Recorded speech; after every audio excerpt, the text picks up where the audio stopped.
Bonjour à tous, je vous donne aujourd'hui rendez-vous pour une vidéo où je vais vous présenter l'outil que j'utilise. C'est un tracker tout simplement qui me permet d'avoir une visibilité sur les dépenses que j'ai à faire à l'année. Ça me permet comme ça d'avoir une vue d'ensemble et puis surtout de ne rien oublier. Alors c'est parti. Bon, comme d'habitude, toujours le même outil, toujours le même dollar fétiche, j'ai toujours mes 4 catégories, le suivi du budget, les enveloppes. Hop là, je vais essayer de faire en sorte que vous voyez bien l'épargne à long terme et les défis. Donc le tracker qui est concerné se trouve dans la catégorie suivi du budget. Voilà, alors voilà comment il se présente. Je vais essayer de régler, vous voyez peut-être un petit peu mieux. Voilà, j'espère que vous verrez un peu mieux. Voilà, donc c'est un tracker comme d'habitude. Moi, je fais rarement des trackers. Je l'ai trouvé sur internet. C'est une fille que j'ai commencé à suivre sur YouTube. Ça s'appelle Marie Budget Tips. Je ne sais pas si je le prononce bien.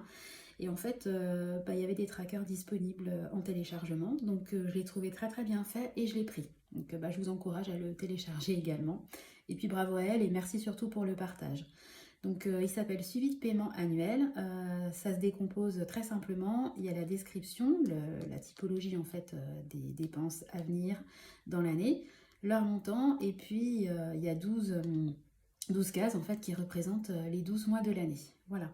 Donc je vous décris moi les différentes dépenses que j'ai répertoriées à l'année pour vous aider à vous de votre côté à essayer de ne pas en oublier. J'ai essayé d'être la plus exhaustive possible.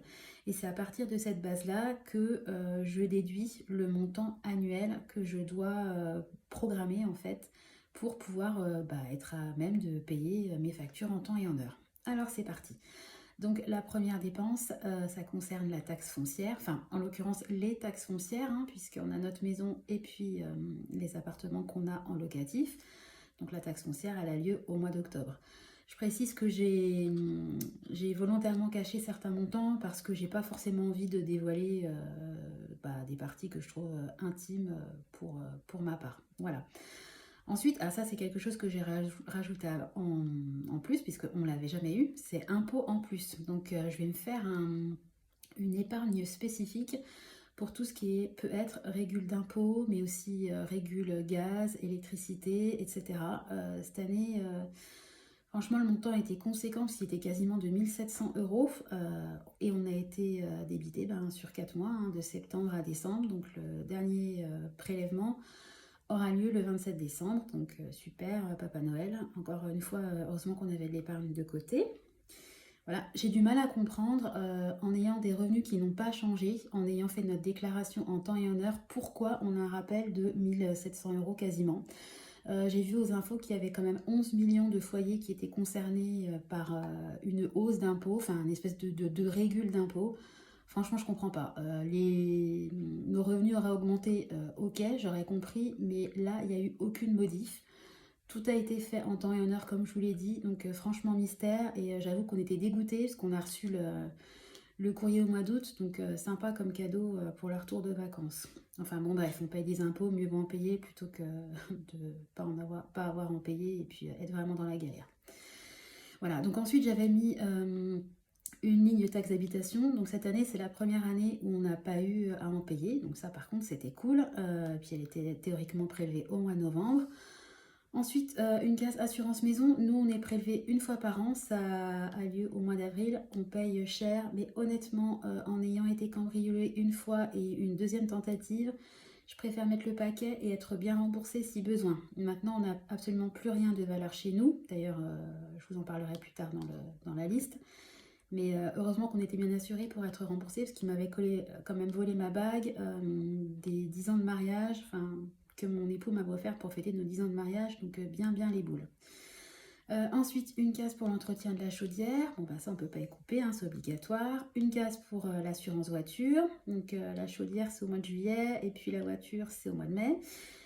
Une case pour le contrôle technique, donc c'est une fois tous les 2 ans, mais bon, je préfère me la mettre parce qu'on a vite fait d'oublier ce genre d'échéance. Le ramonage cheminée, donc l'année dernière, c'est mon horloge avec le chant des oiseaux, voilà, vous en profitez, là, et voilà, ça sonne 3 fois. Le ramonage cette année, on ne l'a pas fait parce qu'on ne s'est pas du tout servi de la cheminée l'année dernière, mais on le fera bien évidemment cette année. Ensuite, on a une case pour les déchets verts. Toutes les semaines, on est inscrit. Et puis, il y a la poubelle de déchets verts qui vient récupérer nos déchets verts. On a un grand jardin avec des haies, donc c'est quand même hyper pratique.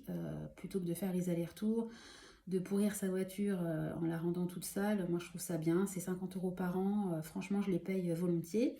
J'ai une case pour les vacances. Donc là, cette année, on va partir à Carcassonne. C'est prévu. Donc, il y aura 4 prélèvements.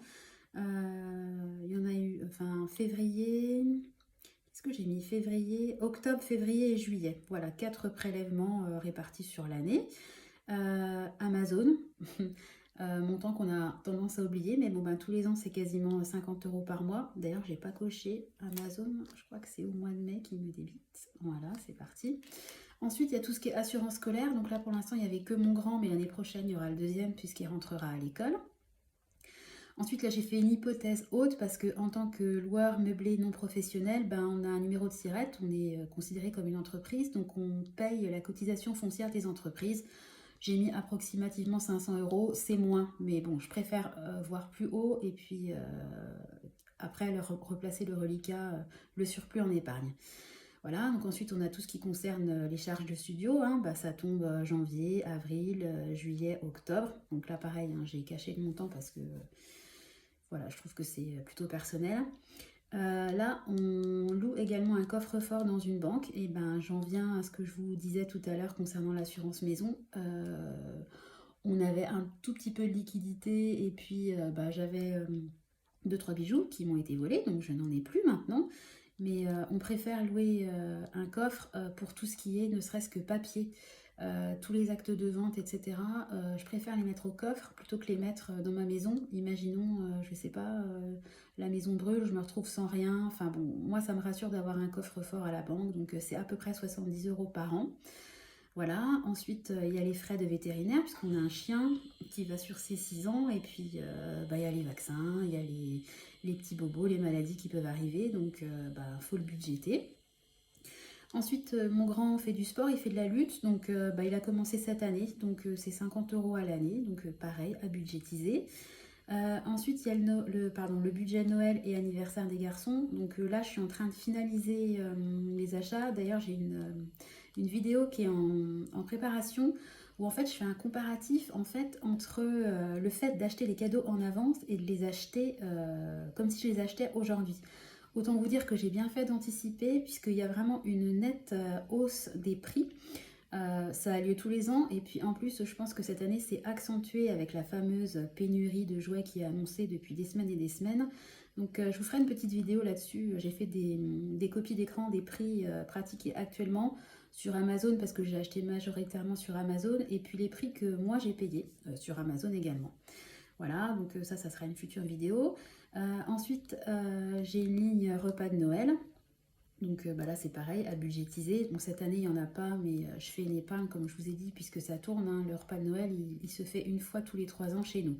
Une fois chez mes parents, une fois chez ma soeur, une fois chez nous. J'ai également une ligne pour budgétiser l'achat de bois parce qu'on a une cheminée. Donc cette année, comme je vous ai dit, on se réchauffe au bois.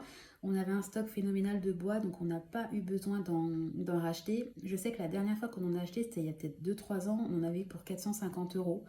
À mon avis, les prix vont augmenter. Je pense que je tablerai sur 500 € pour la prochaine fois.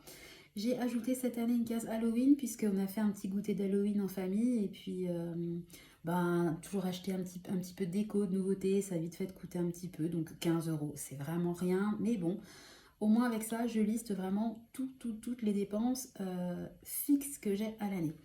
Et puis pour terminer, on n'a plus la taxe d'habitation, mais on a quand même la redevance, c'est le même montant pour tout le monde, hein, 138 € qui va être prélevé très prochainement, je crois que c'est le 25 novembre. Voilà, donc je vous ai fait le tour de tous les montants que j'ai à payer une fois, voire plusieurs, divisés plusieurs fois dans l'année.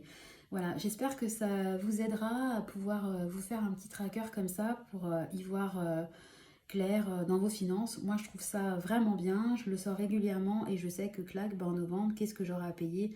Les impôts en plus, la taxe d'habitation théoriquement, mais là je la paierai pas cette année, et puis la redevance, voilà. Et puis au mois de décembre, ce que je devrais payer, ça sera mon dernier paiement concernant la régule des impôts.